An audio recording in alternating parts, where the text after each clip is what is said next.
àbọ̀ ń bọ̀. Ìwọ tó mọ̀ ẹ́ ṣe yahoo tó ń jó àwọn tó wá bẹ̀rẹ̀ yẹn wọ́n máa bẹ sunkún torí èpè ẹnìkan sunkún sí tó ń ké.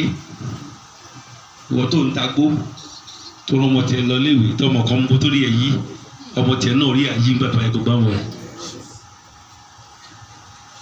Ọlọ́pàá tó ń mugbó tó jẹ́ ká lọ mọ́ àwọn onígbó ayé ọmọ ẹ̀ náà máa bàjẹ́ náà ni. Gbogbo yín lẹ mọ̀ wọ́n. Àwọn ẹlẹ́sìn náà wọn ò jẹ́ ká irújúmọ́. Wọ́n wà náà tó tún ní wá lára tó jẹ́ kí ẹ̀ṣẹ̀ pọ̀ sí i.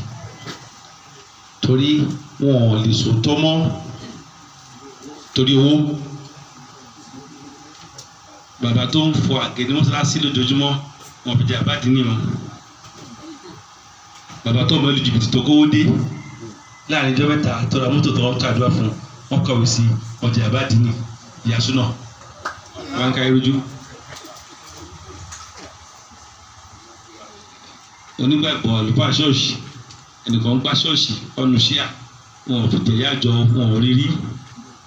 Ẹni tó kówó dé tó mọ̀ lu jìbìtì tó dé tó dúpẹ́ ṣọ́ọ̀ṣì wọn yà mọ́tò sí mọ́ ọ̀sẹ̀ kejì wọn ò jẹ̀yà jọ yéwèé gbogbo àwọn tó bẹ ìròyìn náà abẹ́ ké torí ọmọ ẹ̀ sunkún ìwọ́rẹ́ ẹnìkan sunkún sí ni.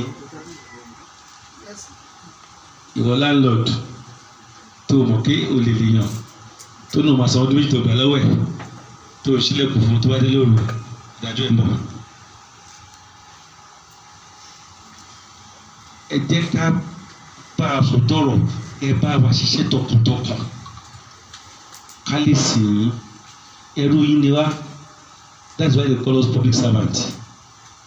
We are your servant, we are your slave. But if you cannot work with us, you cannot get the best from us.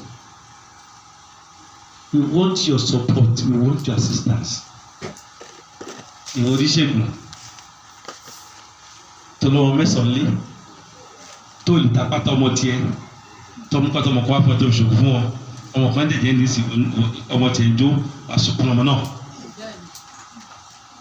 You can't dodge God's judgment. It's coming. If you support your community, God will support you. Yes. If you don't do it, God will not assist you. It's 1-to-1.